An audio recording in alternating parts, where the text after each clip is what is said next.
Welcome to the podcast where we share scaling stories of F&B and retail entrepreneurs. This podcast is produced by Nila Studios and Staff Annie, and today I have Vanessa from Plain Vanilla to share more about her scaling stories opening multiple outlets in Singapore.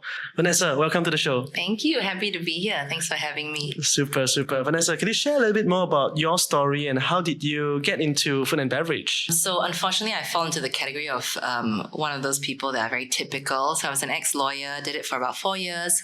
Then I moved back to Singapore and was a little bit disillusioned with the work. I was a project finance lawyer, so it was good work. We were doing a lot of raising finance for things like wind farms and so on. Right. So it was meaningful, but the trouble is as a junior lawyer, you don't see any of that, right? So I felt after a while that I really wanted to have my work have more impact on clients, customers. And then at that point, I think in terms of, realistically you think like, what's your skill set, right? After 4 years being a document monkey, I think the only thing I could really say I could do was bake cupcakes because I did a lot of that at home. So I just thought, let's try and build a brand. Let's use the skill set that I have, that I know I'm confident of, and see where that takes us. So then I went to my boss and I said, can I do a sabbatical? Actually, I said, can I quit? And he said, no, you don't want to quit. He said, you're just tired. So I said, okay. He said, can I do a sabbatical? He said, okay. He said, how long can you give me? He said, maximum is 9 months. I said, okay, I'll take it. So that started me off on the journey. And 3 months later, I opened up, was it 3 or is it 6 months? Somewhere around there, I then opened up the first PV store. We were at Holland Village, teeny space, 150 square foot, so really, very small.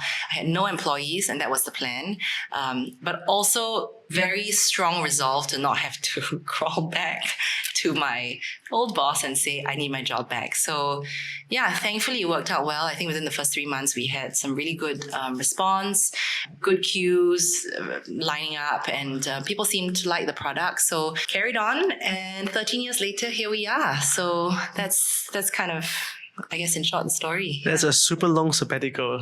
9 months becoming 13 years. That's I'm working harder than I am now. Exactly. So when you first opened your first store and you call it Plain Vanilla, what was that story that comes up with that name? Like, how do you choose this name? And cupcakes you mentioned. What got you into cupcakes? Was it because of passion that when you were a lawyer you were already baking? Like, how did PV come about and why cupcakes? It's not a very good story, but I remember being a second-year law student, and I was studying at UCL in London, and I was attending a contract class and doodling in my books as always during my lectures. And then suddenly I heard my lecturer say, plain vanilla bonds. And then straight away I was like, oh, plain vanilla bonds. And that made me sort of think, maybe I should be considering a different career altogether, because if the only time I ever feel interested is when I think my prof is talking about food. But it's not. Yeah. So then that led me to think, actually the plan was to open a little store in Borough Market at the time, selling brownies, which is what I was baking a lot at the time back in London. And I was going to call it plain vanilla brownies, right? The idea that it's inspired by this moment, this eureka moment of like, I need to go into food. Never got around to it because did a lot of other stuff and, life happened. Then I came back and it was like the second year or the first year that I was back that I thought to myself, I really can't see myself doing this for the rest of my life. So I went back to my laptop and I dug up the old business plan that I wrote for plain vanilla brownies and thought, you know what, I'll do cupcakes, because at that time I had been eating a lot of cupcakes. I had moved out of my parents' place, and so I was baking a lot, and I was doing a lot of trial and error baking, R&D with just cupcakes, enjoyed it, loved it. So I thought also it seemed to be a gap in the market. At that time there wasn't 12 cupcakes then, so not really any competitor that seemed to pose serious threat. I thought, why not just give it a go? So that's how the name kind of came about, and the product. That's a great name and a great story from Borough Market to Holland Village. That's amazing. Yeah, true, actually. Think about that. So now you are on 6 outlets or something. How many outlets are you running right now? And Yeah, we've got 6. We also have a central kitchen at the moment, a growing online bakery. So yeah, that's us, 6 at the moment. So there's a growing online bakery concept as well as the 6 cafe-like actual concepts. How is your split in effort and time on both of them? Are you spending more on one than the other? That's a good question.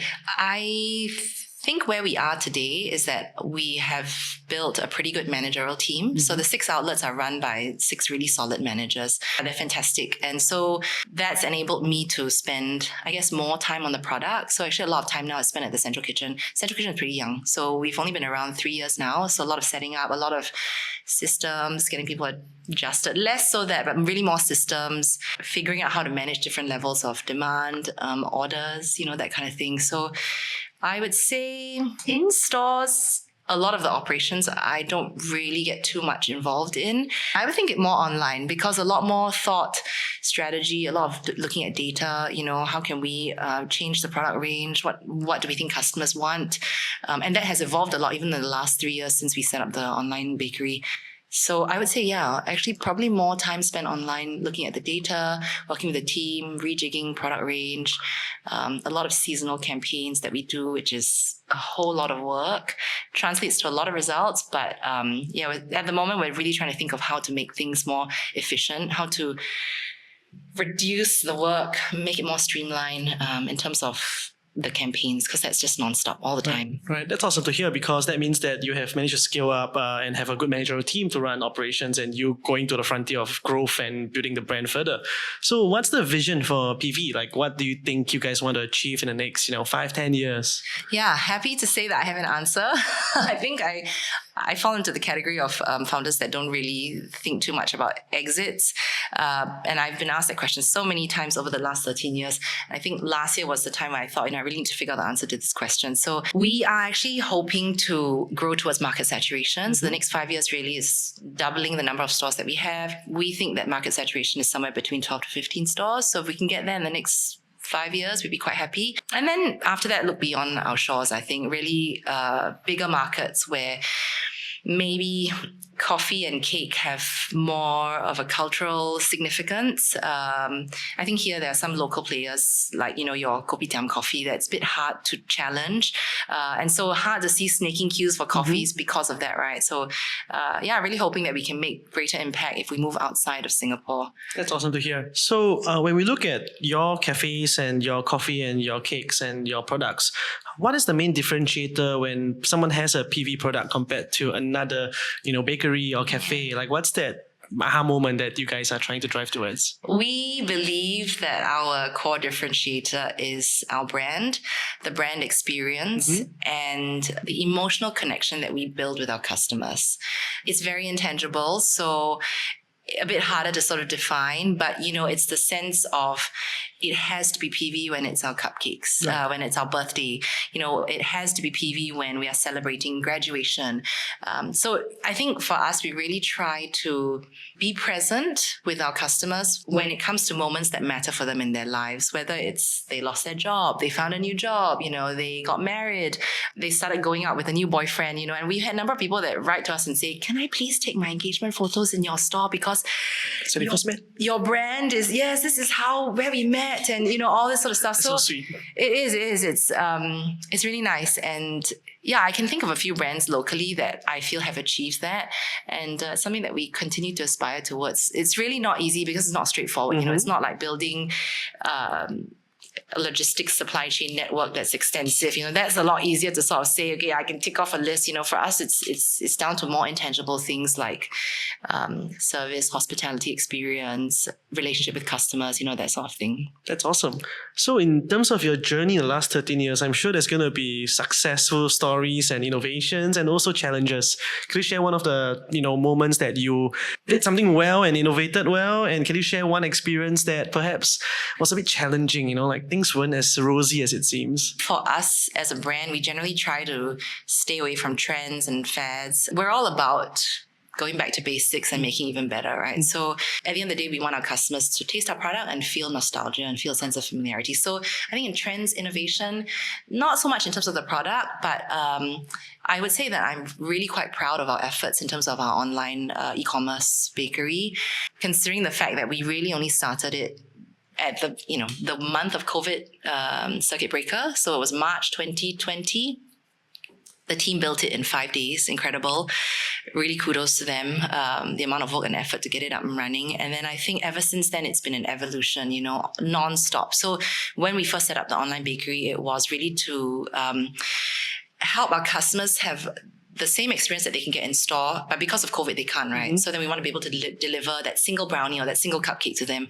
And then over the years, we realized that stopped being the use case. And so looking a lot more at data, sort of trends, keywords and things like that, we then evolved it much more to the current use case, which is really more celebrations, catering, gifting, and just that slight pivot, thinking about product range, thinking about, ads is one thing because it's digital marketing, of course, but just the products, right? How can we better meet our customer needs? That's made a huge difference in terms of the revenue.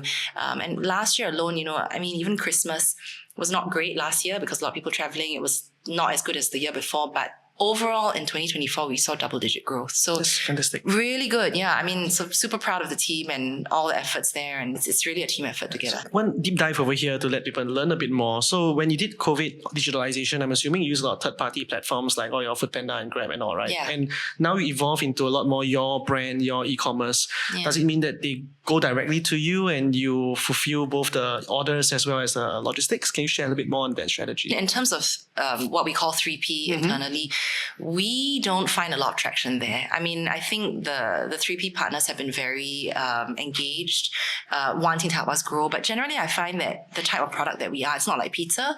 So we haven't seen a lot of traction. I guess we also haven't really tried to hack that because it makes much more sense from a revenue perspective for us to focus on our own channel, right, where we don't have to pay upwards of 30%, that sort of thing. So we don't focus too much on it. It's there if it's there. And during COVID, great results. 3P was like super, right? Opened a lot of our customers' minds, I think, in terms of thinking about how they see the product and openness to getting a cup of coffee, and ordering it on an app. Our online platform is really for customers who have parties or want last minute birthday cakes, that sort of thing. And we really try and tailor it more in that direction. And of course, we hope to grow that way. So truthfully, we don't spend a lot of time on 3P at all. In fact, we went from 3 partners to 2, and it was a very deliberate intention because we found that of the 3, one was just not seeing much traction. Instead, it was hurting the brand because, items were getting delivered and damaged, and there just wasn't that synergy in terms of the partnership. So we just stopped. And so, if it's not serving us, we'll stop and find other ways to plug in the revenue. But I think our own channel has served us much better than the 3P channel. Yeah. Right. And you guys manage also the logistics, packaging, everything, yes. All the way. Yes. So we have an internal van. So we have one van that it serves a lot of internal use. So the 6 stores, from the CK to the 6 stores. And then it also does a little bit of what we call advanced orders, so end customer and consumer deliveries. But a lot of it now is we have logistics partners that help us. And that's been good, actually. Super. Yeah, really helpful. Can you share also maybe one experiment that you did that didn't turn out so well, or one campaign you tried to do that didn't do so well that people can avoid making that mistake from? I don't have any horror stories there. The one campaign that we've really been trying to get into is Mooncake Festival. But we have not done it yet. It's not really our type of product. And I've spoken to some other people in the industry who have sort of said maybe it's not really worth the effort because the hotels have such a large share of the market that there's almost no point because, the amount of work and all that. So I don't really have horror stories there. We tend to be very careful with the amount of work and effort that we put into campaigns, making sure that before we run, we sort of take baby steps. So generally, no horror stories, but experience that I've had that has left a very painful and deep impression for me is when we tried to open our CBD store. I think that was just not a good venture and it didn't end well. So basically we had taken a sublease from someone that was taken over the whole building and eventually the main tenant went into liquidation. We had a new landlord essentially and the new landlord didn't get along with us. Change of control and everything, right? Yeah, just wasn't seeing eye to eye and a bunch of different things. And I think somehow the mind also has a way of blocking out all the, the nasty things. But essentially what happened was we wanted to leave the unit, right? And they locked the doors on us. And so we were trying to remove our things from there and it was nasty. And in the end, we had Cupcakes that were sitting in there for months. They didn't let us go in and take all our fridges and so on. So the stuff is just, I don't know how they did in the end, but yeah, that was probably the worst experience I've ever had in terms of landlords, in terms of ventures and things that we've How would you advise entrepreneur in F&B to avoid that unhappy experience? Definitely one of the things that I've learned is it's okay to say no. In the past, I think I found it very easy to get blinded by, oh, wow, then, this space looks good. And, think of all the things it could be, versus trying to apply a more practical lens or a more real lens. The one thing I've also found is that it's important to farm for different opinions, whether it's within the team or people who might be negative Nancy's, because you want those voices to say, are you sure about this? Have you gone down there? Have you checked this out at this time and considered this, that, or the other? So, and then I've learned after that, it's okay to say no. It might seem good, but if you're not 100% sure, don't try and make up in your mind all the reasons why this is going to work. And instead tell yourself, it's okay, walk away from it, and then something better will come up again. So that was a really, one of those experiences that for me, I felt, it served me well. Ever since then, there have been occasions where we've said no, and we're not in a rush. We take our time, we deliberate more. We sort of try to be more intentional, and I think that's been good. Yeah. One of the things I know about your brand is that you guys really celebrate experiences of people, right? So I know that on people's birthday they could redeem a cake, something like that, right? Yes. So I just want to know, how was that strategy like? Do people that redeem actually are customers, or do sometimes you see those cheapo people that just take and never become a customer, and then it's wasting marketing dollars? But at the same time, it's what you stand for and all. So wanted to hear the experience, because some brands are also thinking, hey, should we do that? Should we, do what you guys are doing or not, So how do you share about the experience? Yeah. One of our brand values and brand truths that we subscribe to is the more you share, the more you have. Mm-hmm. So we generally always err on the side of being more generous, whatever it is, whether it's in-store experience or things like loyalty program, right? And the accountants will come and ask me, are you sure you're giving out so many points? Right. So we try. We always want to be generous first. And I think, recently we've had the unfortunate experience of coming across some social media content where social media personalities have taken it upon themselves to spread with, their followers information about where they can get freebies. And of course, we were included in one of them. Our loyalty program allows anyone who signs up, and you don't have to make any purchase. That's so good. You just sign up. Yeah. Honestly, you can put any bogus date of birth. So let's say, it's January and your birthday is in September, but you decide that, okay, I want a free cake this month. You can easily just put in, your birth date as January, and we won't check, So you can rock up at the store, show the app, and get a free slice of cake. And that's the offer. So that's been a little bit painful. I mean, it's forced us to look deeper into our numbers, analytics, and really analyze whether the loyalty program is serving us, whether these redemptions are actually helping us drive return customers. What is it doing for the brand, really, right? So unfortunately, we found that 1 out of every 5 customers redeem without spending. Mm-hmm. And we also have an equal proportion of about 20% of customers who hold accounts but have not spent with us at all in the lifetime of their loyalty membership. So so it's something we're looking into. We're planning to put in certain guardrails and make it just a little bit harder for people to come and get a freebie from us. Hopefully that means that we can take better care of our existing customers. That's really the goal. But don't want to take too much of a negative spin on it. People will be how they are. And I tell the team, let's not sweat the small stuff. Let's try and really focus on the value we're trying to deliver to our customers, and not get too cross or angry or upset or indignant about some other customers who may feel like for them the greatest value we add is freebies, which I like your mindset, having that mindset of giving first and sharing and building a greater community, and the experience of the customers that care really matters the most. And I think the way you manage your team and say, hey, don't worry about that, 1 out of 5, even though the number is huge and there's a lot of costs involved. And of course we have to have some guardrails eventually. I think the mindset of you educating your team and sharing that, hey, it's about the other tree, the tree that matters, to create the experience for them, because they are the one that represents the brand and the business, and I thought that was very, very meaningful. So hopefully you had some mechanisms to prevent that. For one, I know a company like Marche, they also have a free cake, but you have to have a transaction on your card. If not, you can't get a free cake. Yeah, so that is what maybe one of the things you do. And I think that's very fair. I mean, if I go down to a PV and I get a cake and I just need to have a coffee, it's a really good value.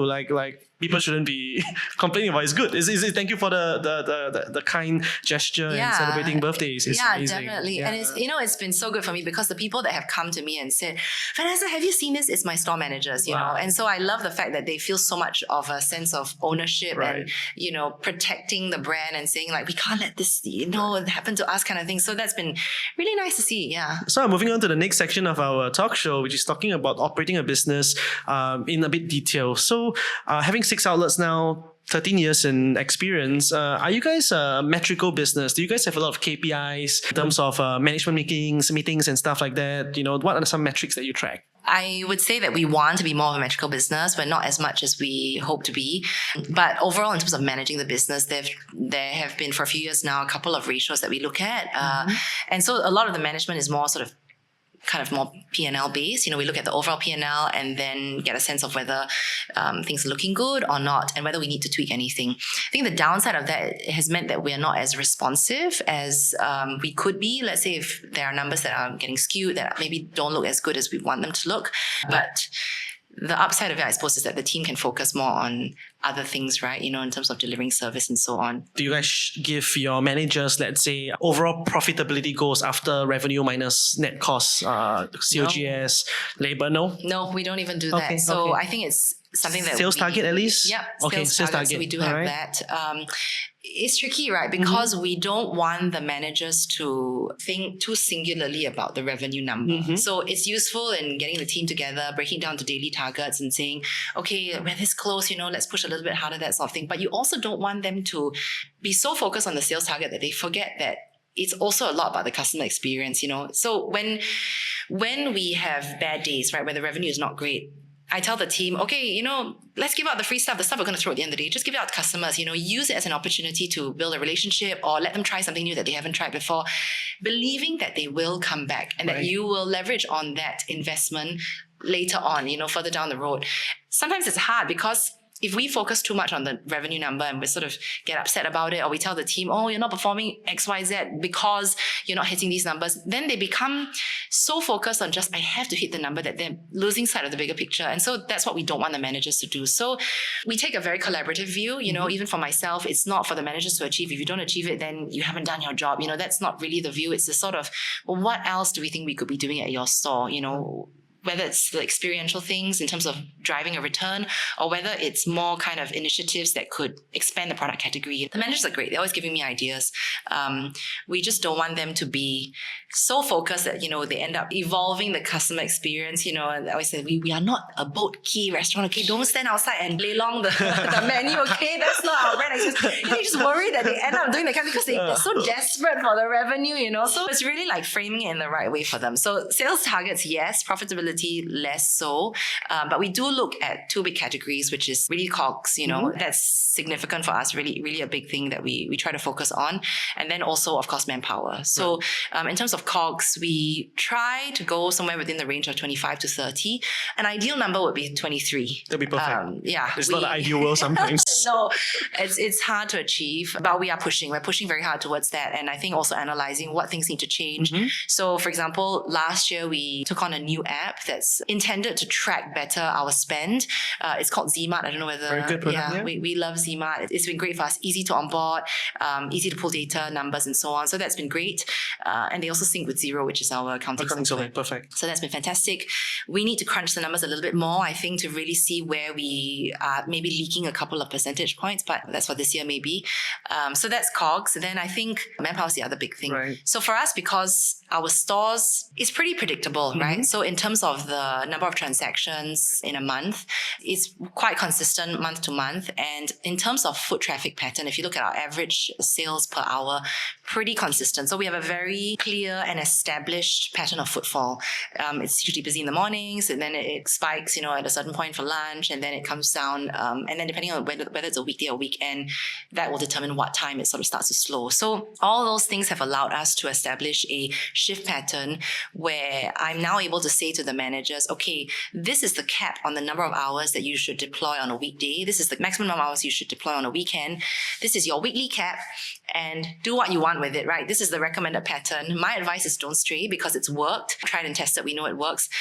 But within that weekly cap, you can maneuver a little bit to the left and to the right. You can shift some stuff, and then you can send people home if you don't need them because it's a slow day. So that generally has worked well. Hopefully we'll onboard staff Annie pretty soon and hopefully. be able to get that number on the dashboard. But for now, it's a G sheet that we've established where we get the team to plug in the number of shifts that they're deploying per team member on a monthly basis. And then that then allows us to tabulate sort of what the total number is in terms of man hours. So I can track that vis-a-vis the target.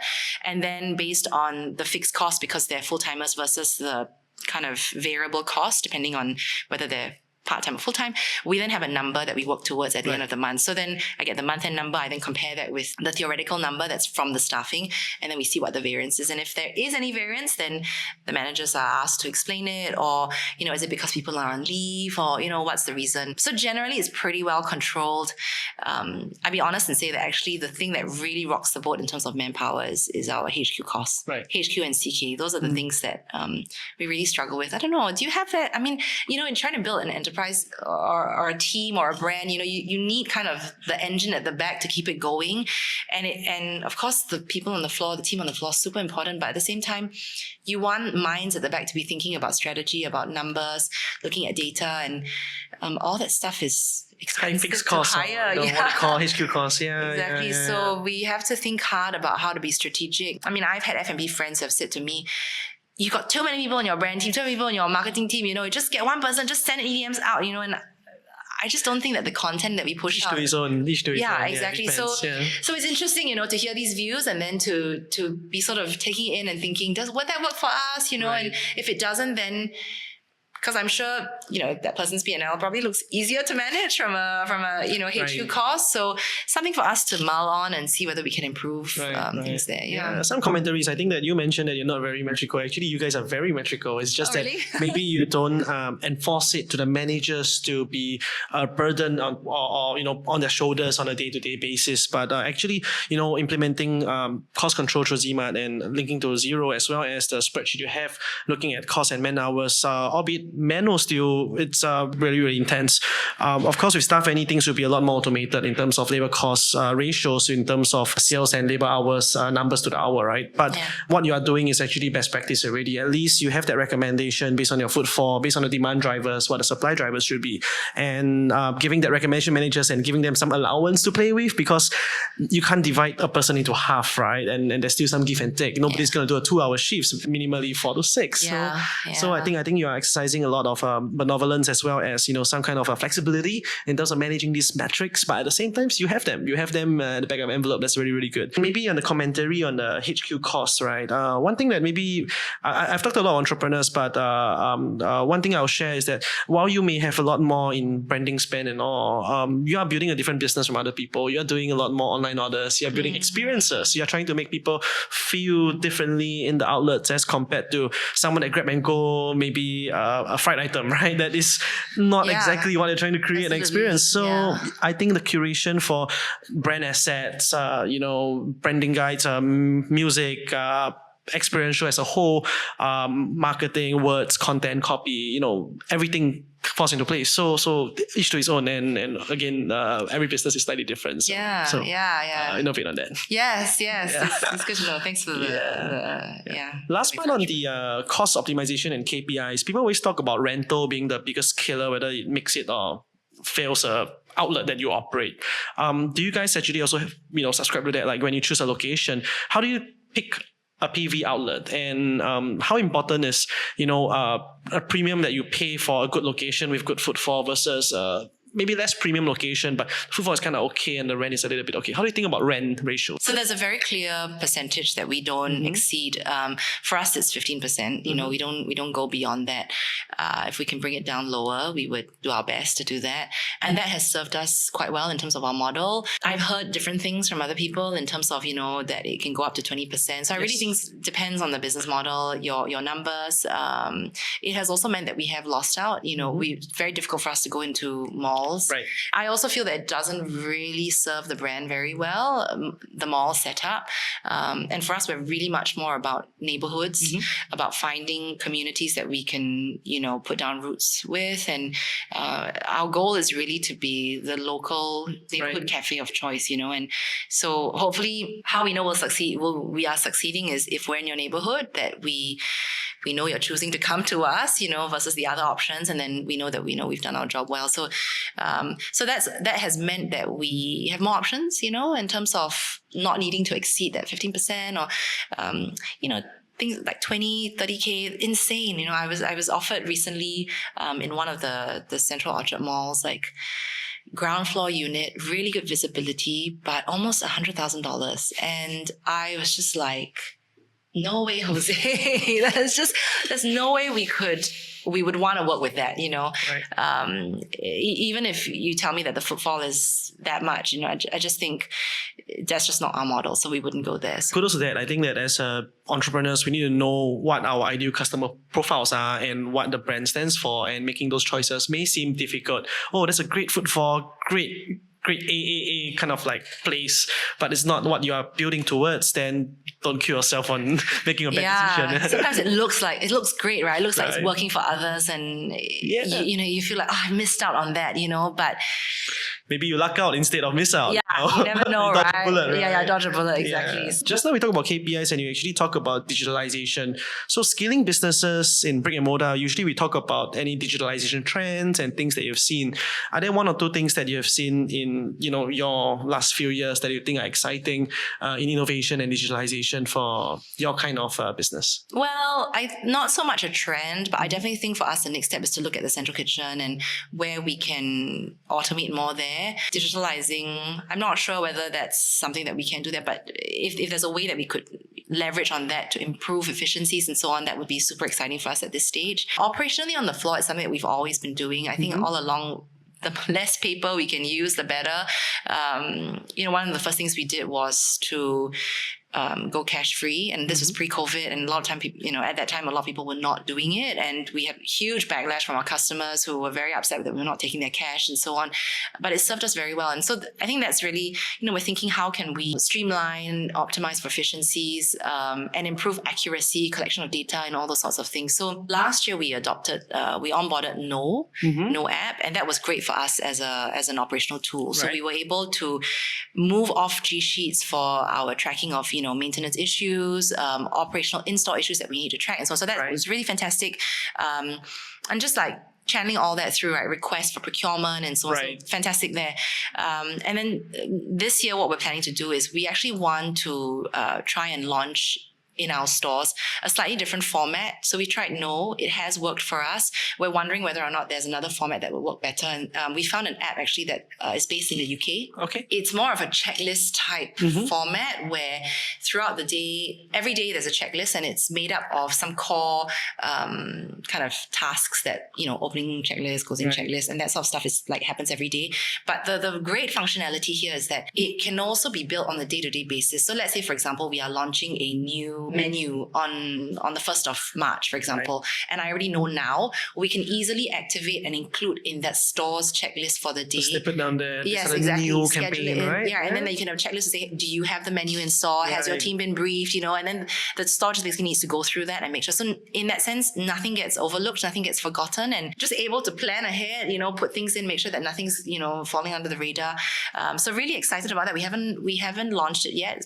Probably towards the end of Q1 that we'll be doing that, and it's great. Even things like toilet checklist, it just pings you every 2 hours, like exactly, exactly, and then reminders. And the great thing is, at the end of the day, you can look at the dashboard and see how many percentage, what's the percentage that they fulfilled, and if it's below a certain amount, then it pings up red, and then you need to go and ask your manager what's going on? What happened here?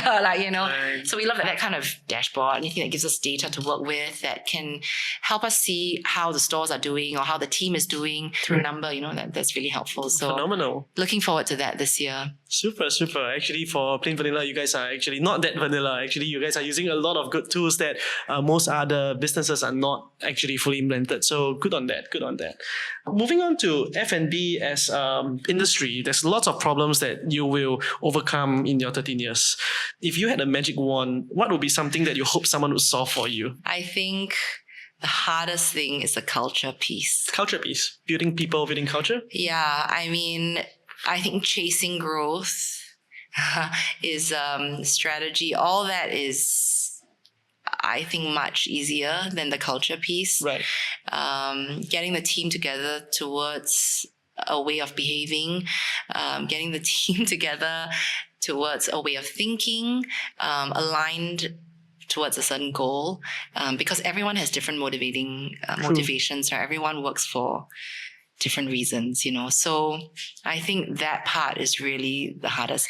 That and hiring, I feel like a lot of the times you can have plans and you can want this and you can want that, but the question is, can you assemble the team to deliver on the things that you want to achieve? And that is so difficult, right? I mean, over the years, even myself as leader of the organization, I think I've learned so much trying to get number two in, right. Trying to find somebody who can, help me let go, someone whom I feel like might be of the right mindset. And then, you start, stop.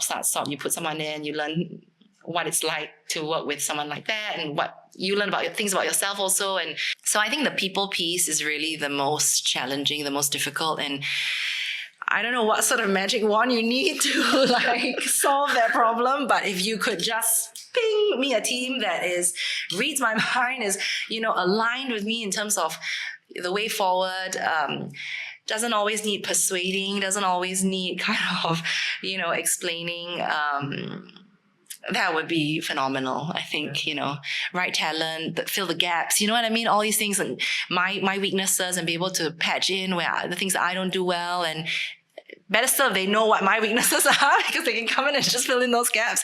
I think that's probably one of the things I would want to. Let's hope one day Staff Annie can be that magic wand, because that was our reason why I started this business as well, because I used to manage F&B, and I did everything like that you mentioned, and dealing with people is always the most difficult thing. And hence, we did Staff Annie to manage it better. Awesome. Looking forward to that. You guys move so fast. Eugene was showing us my business support manager did a demo with you guys in August last year. And then she sat in at the last demo with Eugene and she said it looks totally different. And I was crazy, amazing. I was just so blown away. That's what, 5 months? Right, something like that. Insane. Well done. Super.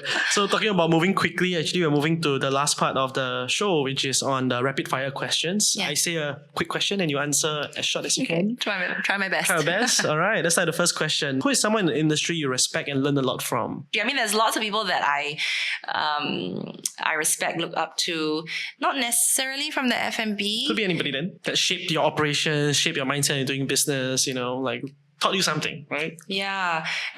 Well, it's tough. Not because these people don't exist, but because I think myself personally, in terms of my journey, I have been quite, I don't know if insular is the right word, but I've focused very much internally for the last, decade. And it's really only in the last 1-2 years I've started looking outward a bit more and talking to people and trying to figure out how I can ask the right questions so I can learn from folks. And I would say actually one of the people that has left a great impression on me is Elena. She connected me and Eugene actually, and she's been so giving with her time, and she's been so helpful in terms of wanting to help you succeed, and the advice she's given me, even the little bits that we've had in the few conversations we've had, has been just so helpful. So yeah, she's definitely one person that I hold in very high regard. What's one advice you wish someone gave you before you started your first outlet at Holland Village? Find a friend, do it with a friend, don't go alone.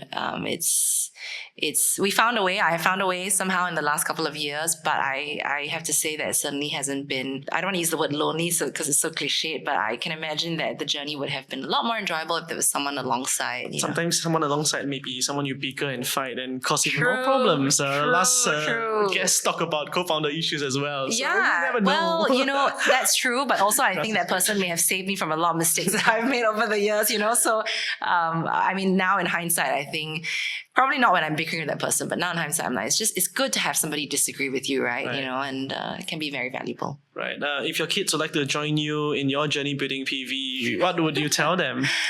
run far away. I have 3 kids, and I'm not into the second gen thing at all. You know, it's for me, it's you have to want to do this. I think we're moving into a different stage now, right?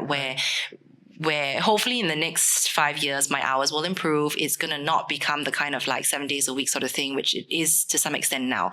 I think operationally, there's more building that we can do support wise, right? Hopefully we get there. And then if someone were to come in and want to take over, but I don't really believe in it. I feel like if my son, daughter want to come in and they want to be a part of the business, they should interview like anybody else, and they should prove their worth and show that they have the skill set that is necessary for the job that we want to give them. And it shouldn't matter what their last name is. So as far as I'm concerned, I don't have any desire I'd rather sell it off to a strategic partner who can take it much further. It's like, I think that's better for the business too.